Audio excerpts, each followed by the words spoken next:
Tuesday night podcast, the Beat Radio Bali, and we'd like to welcome you to the show. Welcome to the show. Welcome. DJ ST. It's Tuesday night podcast. Okay, welcome to the show. We are on the Beat Radio Bali, and this is Tuesday night podcast. And we have a special guest in tonight from all the way from Germany, I think it is. Exactly, yeah. And it's DJ RBN. Exactly, yeah. Also known as Robin. And we start the show with a couple of simple questions, like, okay, where are you from exactly? I'm come from Germany, a small city called Paderborn. I always say it's kind of close to Dortmund because people don't really know Paderborn. Not the ones that, the ones that are into soccer know it. The other ones don't really know it. So right. I say, yeah, it's close to Dortmund. That's up north, right? No, it's like the east-west kind of. It's kind of the east-west. You better get closer to me, I reckon. Awesome. Yeah. Let's do that. So then we're not so far away from all these cameras because we're going live all over the planet. Yeah. North near Cologne or somewhere. Yeah, it's in the west, so like 2 hours from Cologne. But like the most important thing is probably 3 hours from Amsterdam because there's where all the music and I don't know. We usually always go to Amsterdam and to the Netherlands to like. Okay, before we go further into what was the name of the place? Paderborn. Yeah. How old are you? 28. 28. Yeah. Okay, just a youngster. Kind of. Yeah. Feeling older every day, I'm sure. Yeah. And how did you get involved in DJing? I think I was 13 when I first listened to music that I really, really loved. And then it took me 5 more years to discover like the radio show that would then show me the music that I would really want to play. And then it would take me... This was electronic music? This was electronic music. Right from the beginning? Yeah, it was always electronic music, but it was... I like that kind of, it was Cosmic Gate, the first one that I heard, Exploration of Space, when I was 13 years old. And 5 years later, it was the radio show from Armin van Buuren. And from then on, I was like, then this dream of like doing music and playing this myself just, and that's all trance, right? That is trance, that is trance music, yeah. In those days when Armin van Buuren was like on the top of the... DJ Mag polls and all this. Yeah, those trance were the days. Was everywhere. Yeah, that's true. And those were the days. Yeah. And did you have concerts going on in your town, or was there shows, rave parties, or something? Like we don't really have like those kind of trance parties or something in my hometown. It's that's why I mostly went to Netherlands to like listen to this kind of sort of music. Usually we have like the typical techno, the typical house, a lot of hip hop, R&B, so like those kind of genres. A little bit of tech house as well, but mostly. But not even in the nearby bigger cities. Like there must have been a scene going on there, right? I mean, there are a lot of like Germany is popular for its techno parties and like the massive festivals. We've been to Nature One Festival once, which surprisingly a lot of trance DJs on the main floor, which was I was happy about, like guys like Marcus Schulz, for example, and I guess sometimes they normally have different stages, don't they? Like, usually the underground or something, the house kind of, thing, exactly. The trance, which later moved into EDM. Yeah. But anyway, go back in the past again. Like, when did you first buy some decks or have some decks to play with? Yeah. Like, I think the first time I played on decks, and I was 17 or 18, when I was helping to plan my graduation party. But it would take me 5 more years to actually accumulate the money to get my own decks. Oh, right. For me, it was a lot of money, and I... Sure. But you need decks to learn, right? At some point you need to, and I was like, go big or go home. I don't want to have this small thing. Like I want to have something, and I still have it, So how did you start then? How did you go about starting to be a DJ? I just played in my bedroom the whole time with a tractor or something. Yeah, I played with the Pioneer DDJ SX2, so it's a controller. It was at that time, I think, the one controller that I thought was the best in terms of what it can offer, but also like affordable. And it was a controller. I don't have to bring 3 different things. Sure. Just fits in a big bag. Exactly, right? and just carry it on. Right. And it was like, it was just just good. And I had all these track pads and everything on it. And then I would just play in my bedroom the whole time, and learn off friends or learn off. Yeah, I had or I still have DJ friends that would show me how to do it. But yeah, I think I don't know. I felt like the beginning things. It wasn't that hard for me to learn because I listened to so much music and to so many transitions from radio, which I think is different than listening just to tracks because you hear great transitions from good DJs all the time. Yeah. Well, if you listen to the Beat Radio Bali, you listen to a lot of transitions as well. I'm not saying that my transitions will be like super good soon, No, but what I mean is that because they're sets. Exactly. What they play on, and then as you say, they're the top DJs in there, and you can hear how they're going about it. Exactly. So. But it was mostly all trance music, because I only listened kind of to State of Trance, which was the radio show there. And that was kind of why I had the hesitance to like really go out with my music, because it was something that, was so sacred to me, and kind of a vulnerable spot, because it was the music that I loved so much. It helped me through every stage of my life. And I'm like, what am I going to do when I play it in front of people and they don't like it? It's almost like they don't like a part of me, which one of my friends once said, and I said, yeah, this is true. So what happened the first time you played out? People were drunk. They liked it. Yeah. It was all good. It was all good. Yeah, it was all good. Yeah, I think that's always. Did you mess it up at all? The first gigs, I had no actual idea really like what I'm doing. I played like chill house mixing into progressive, which is kind of fine, but it's you learn. You weren't playing trance on those first we times? Made a couple of house parties then and everything, and I would just play whatever. Yeah, my house, my rules. Yeah, sure. And just There's no rules. But what's it like being? How old were you? 18, 19. So what was it like being like a DJ? Is everyone a DJ and you're just another one of them, or you're special kind of thing? You ask me, I don't know. No, back then, like your mates, all your friends were DJs, and it was just. We just had like completely different styles. One of them was playing EDM. The other one was like really into the darker, dry techno. Right. And I would just play the uplifting trance kind of thing, Sort of work well. Yeah, kind of. Yeah. It was start off like this and end up like that, right? Yeah. Yeah, kind of. Yeah, I mean that's a little bit of what I want to do today. Just I like taking people on a journey through music, through sound, and that's not one of the easiest things to do because you mix a lot of styles together. But I think it's good. It's a thing good to have variety too, right? Yeah, I mean, I don't know. I think that's important nowadays because you can't just play this one. I mean, you should always play what you love, but it's also like, are you really enjoying it if nobody else is dancing to it? So I think you got to find the sweet spot between. So you have to like a lot of different music, so it doesn't really matter what you're playing. Yeah, I mean, I think it's just it's about the love for music in general, right? Like if you love electronic music, then it doesn't really matter what it is. But of course, sometimes you just like, I can't play this. No, I don't like this. No. And you can listen to it for a while, but there's a point where you can't take any more. Yeah, that's for sure.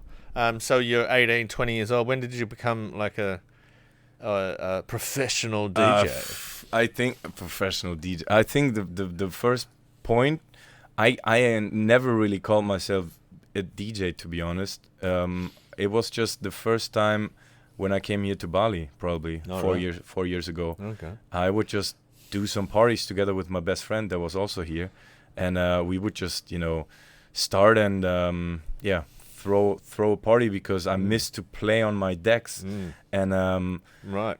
So it was a habit that was taken away from me because I came here without my decks. Right. So why did you come here? Semester abroad. Okay. I had a semester abroad, yeah. Well, you were studying something or in between? Yeah. Studying business economics, and then the 5th semester was like we could study abroad somewhere. Okay. And that was the first time I heard about Bali. So where did you work? Did you before? Did you work somewhere like an intern, or was it a study thing? I mean, we just went to university like 4 days a week. Here? Yeah. Down Udayana. to Udayana. Wow. Jimbaran. Well, that's an experience. It was an experience. And how's your Indonesian? Sedikit. Tidak bagus. But everybody speaks English, right? I guess. Yeah, that's the thing, I learned the most Indonesian when I was on Lombok or something, you know? Yeah, sure. Here it's impossible, right? Yeah, it's different, So when was that? 4 years ago? 4 years ago, yeah. And so you just stayed? Was that it? I planned to stay for 4 months, and I stayed for 11. I wanted to go to Australia, but after those 4 months and just having this fire to make more parties. The parties had already begun. Yeah. So like and it was kind of like a momentum. It was building up. Yeah, and then some people just said, like managers from a hotel, some just like, just stay, we do something, and I'm like, oh, it could actually happen, like this is something that can take on, and I'm like, all right, I'm gonna stay, and I'll play a little bit more and stuff, and just see what goes out of it. So where was that? Like what kind of, in hotels or? I mostly anywhere, everywhere. I mostly played on like whenever I got, like I wasn't playing in like big clubs yet. I played in Legian Street in some of the clubs there. Oh, okay. And not in Sky Garden though. There was always, I would have loved to play there, but. Yeah, sure. Well, they like a bit of past. EDM and trance down there. Yeah, I saw a couple of them there. A couple of trance DJs there. It was big nice. DJs, Paul Van Dyke, actually, I saw down there. He was there? One Sunday night, yeah. Oh, nice. Anyway, so that was one of my friends got a cake in the face from Steve Aoki. At Sky Garden. At Sky Garden, yeah. As you do. That's nice. So many gimmicks these DJs use right nowadays. So you went home and then you packed your bags again and that was it. You're back here? Yeah, kind of like I went back and then I was back for like 1.5, 2 years, and I just found like only relying on DJing is one thing. I also kind of want to build up my own thing, my own business. So I started to work on my online business, which was inspired by Instagram. I do social media marketing and stuff. Yeah. And that just gave me the freedom to just come back, So you're a digital nomad. Kind of, yeah, So have your decks, have your laptop, and away you go. Yeah, at some point I just knew it would take a lot of patience to get where all the big producers are, and it would take some time.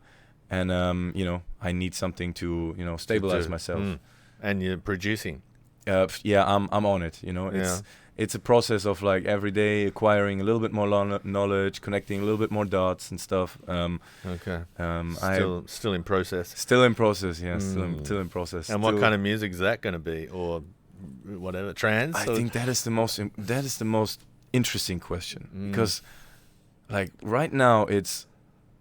I mean, I really love this like very euphoric trance, 130 beats.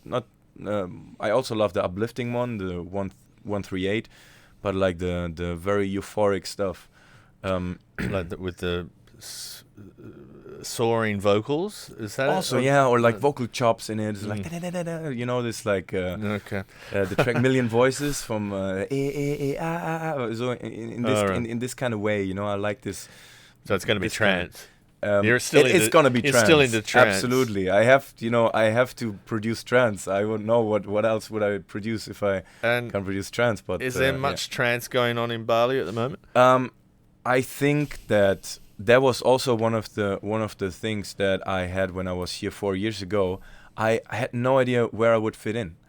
And now I came back, and the guest you had last week was actually the person that kind of Shamui kind of introduced me into music that I first heard when he played it 1.5 years ago when I came here, where I'm like, wow, this could be a channel, a funnel into trance, because it has a lot of trancey element, sure, so which is melodic techno. Well, he never admits to it. sort of. Yeah. I mean, I've asked him before. That's trance, right? And he goes, "Oh, not really." Yeah, that's the thing. I don't like it when.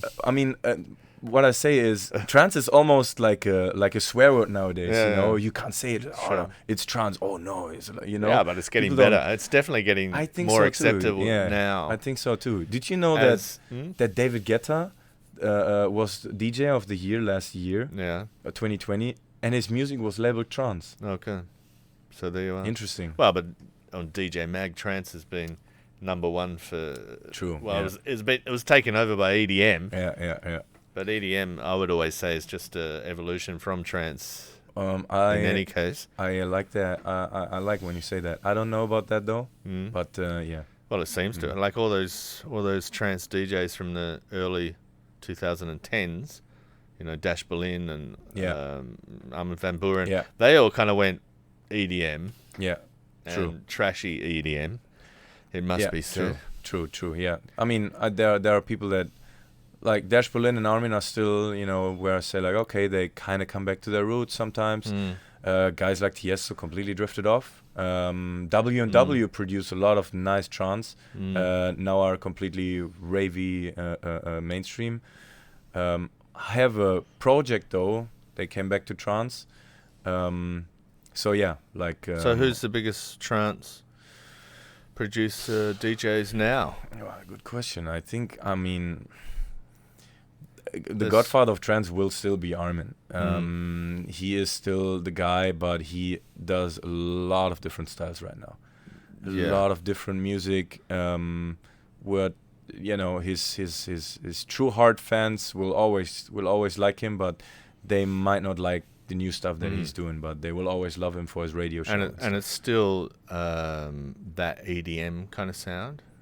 Yeah, some of it. Yeah, they also seem to drift into psytrance as well. Yeah, psytrance is a very interesting. What do you think about psytrance?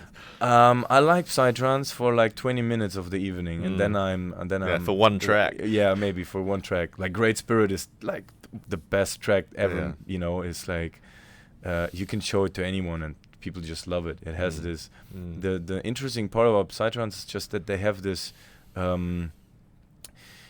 These Indian hymns in it, it has kind of a spiritual vibe to it because you have all these mantrams in it, and people sing along to these mantrams, and that does something with you, in a we're on Bali here, so it has a spiritual thing. It's a spiritual thing, but all I can hear is like this boof, doof, doof, like a hammer. A lot of these tracks just have this kind of stuff, like a hammer, hitting a wall. The whole time, and then it's like that's too much for me. Yeah. Whereas the typical trance, the classic trance, I guess, is a lot more softer, right? Yeah. Tick, tick, tick, tick, tick. Yeah. I don't know. Somebody at some point was wearing. I think it was wearing a shirt somewhere, and it said, "Trance is not a BPM. Trance is a feeling." Okay. So, when you hear like uplifting and people first listen to uplifting and they're like, oh, this is so fast. And I'm like, just listen to the harmony, just listen to the melody. And, the rest, the rhythm is just carrying it, but that's like the beautiful part of it. And, in psytrance, you're hearing it so hard all the time. Which is more similar to something like techno, right? That's a bit more hard. Yeah, absolutely. And I guess people that are into techno kind of associate better with psytrance. And I remember places like Double Six before, years ago, which is a famous club in Bali. They played a lot of psytrance. Yeah. Over many years, and I never really got into it. It was just too heavy. But I think it all became softer, melodic and progressive and. People miss melody, yeah. Yeah, but it doesn't matter how fucked up you get. You still like to connect with the music, and I find it difficult to connect to something that's just bombarding you. Yeah, me too. So where do you go now when you go nightlife? Because there's places like this, the local places like up in Delta. Spa. Delta Spa. Nonix or something it's called, and they play a lot of Lunox. Lunox. Yeah. They play. Do you ever end up there? They play a lot of this whole psytrance stuff and everything. That's true. But you don't obviously go there. I was there once. All Because a friend showed me the place. And I liked to just see a place that plays trance, even though it was psytrance. But I liked the way where it progressed, you know. And where did it progress? Where did it go to when you went there? I mean, late. I think it's it was until like 6 a.m. or something, the club, but it was after one of my other gigs, so we just went there and just have a drink, looked a little bit, and a friend of mine just wanted to show me the place, and then we just went out. Yeah. But so where do you get an opportunity to play trance? Or do you still want to play trance? Yeah, I think it is something that, you know, you have to really, it's not as easy as it is, and I don't want to, you know, like offend someone that just plays house and loves house. You know, it's amazing when you can find that passion in a genre that is actually appreciated so much. I just honestly think it's a little bit more difficult to play trance nowadays, because you really got to figure out, hey, do I want to play this long breakdown now, or will the people leave? And house mostly doesn't have these breakdowns, so you see, like, all right, do I have to cue it out and play just the second part of it, but then you miss the build up. Sure. So it's not as easy, so you have to but people still want to put their hands in the air, don't they?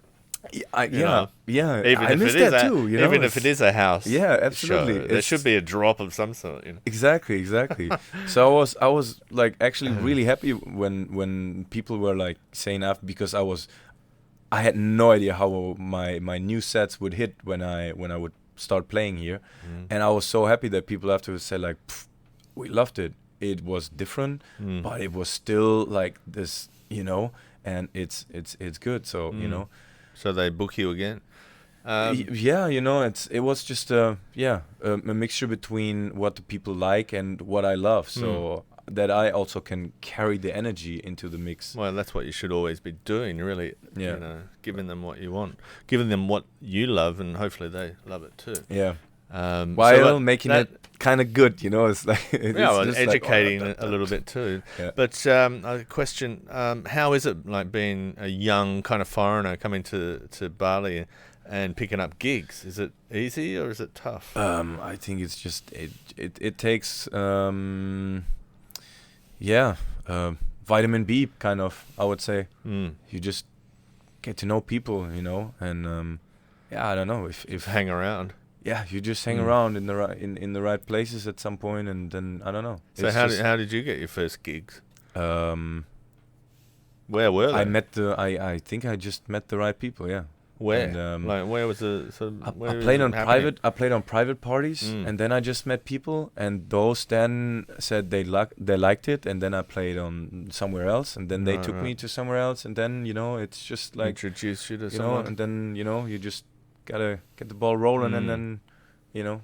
And that was with your trance stuff, or is it something else? It was more like so yeah, like I think the one thing that I have is that I come from a more like trancey background, and I, you know, when you think about it in like two ways. So a lot of people here right now are playing like melodic techno. And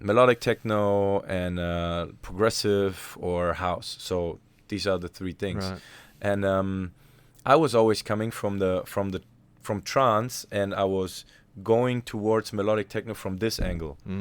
So my music is always a little bit different from the stuff that other people have when they come towards melodic techno. I know different artists that created it, and the more I understand about music, the more I can listen to it and say, oh, this is actually melodic techno. That has this and that, and like, you know. So I think that's kind of why people liked it, because it was just a little bit different. Sure. But it's kind of in a trance way. Yeah, it is. It has kind of a transy ambient. And Robin's here also to play a set. Yeah, exactly. So I imagine you're gonna play. Are you gonna play a set like that, like you just described? Yeah, I mean, I thought a long time about this set, and it's like, it's a journey between all this kind of elements that I like. They all have a transient vibe to it, but it's it's something that I also played in the clubs here. Not all of those tracks, but that I would definitely be able to play in any of these clubs here. Sure. And speaking of which, where do you normally play nowadays? Anything special coming up? I usually play in opera. That's one of the things that I do mostly every week. One gig in opera, and I mostly just kind of started out picking up gigs here. It was coming up from December last year, and it. Okay, well, that was like opera.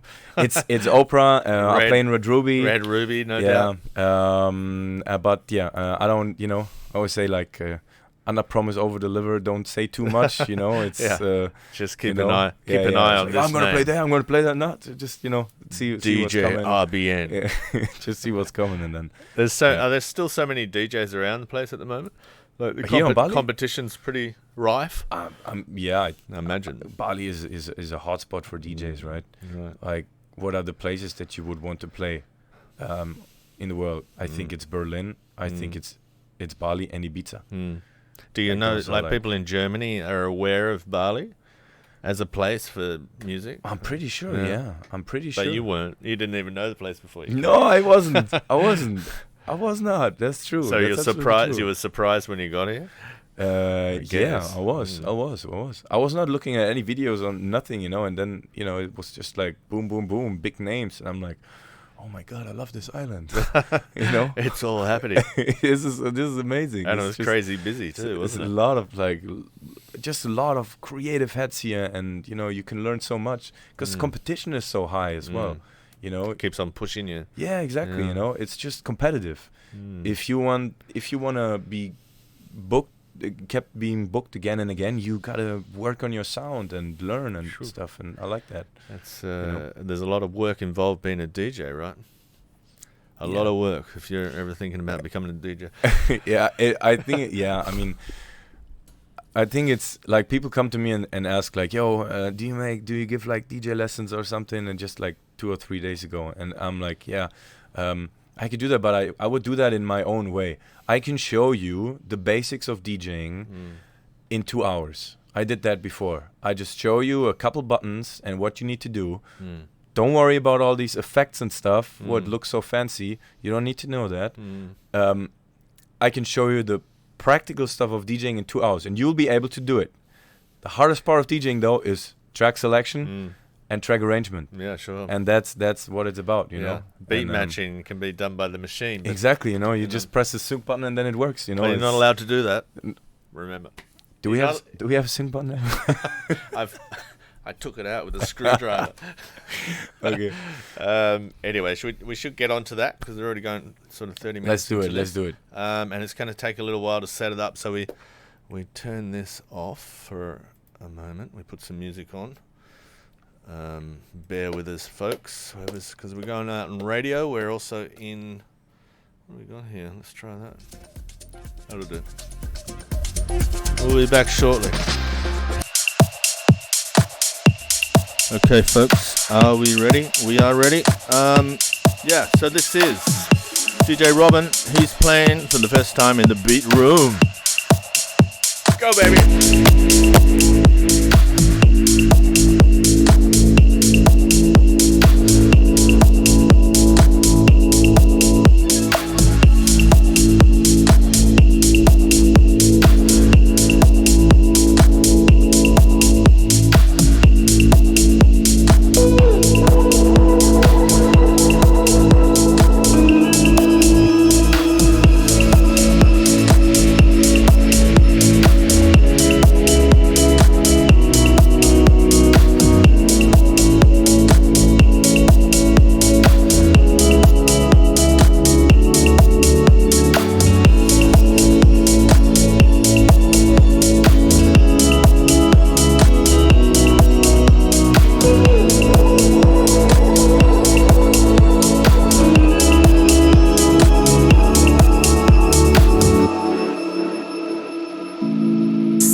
blinds my eyes, don't know where I'm going, don't know where I've been.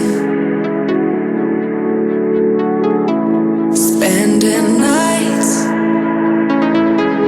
chasing highs, even though I'm falling harder every time.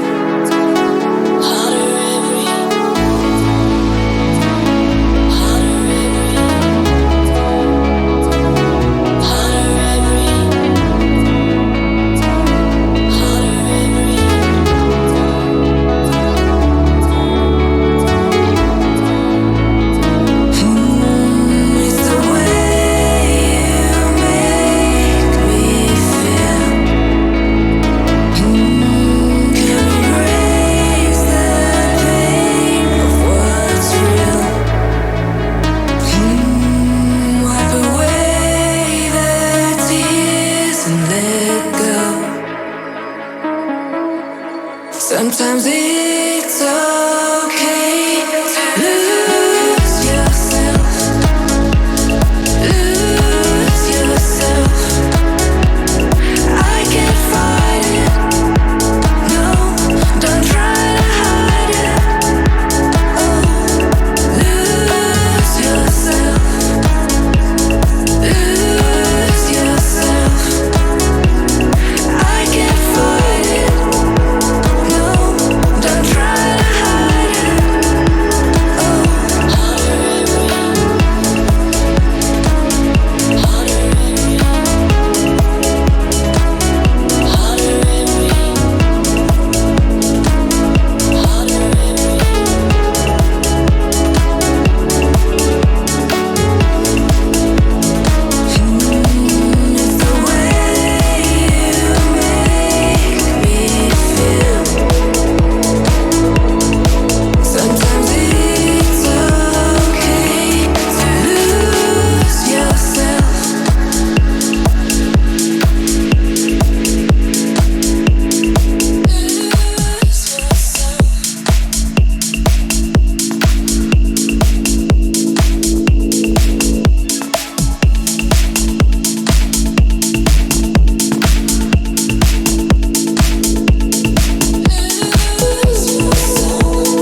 shout, let it all out.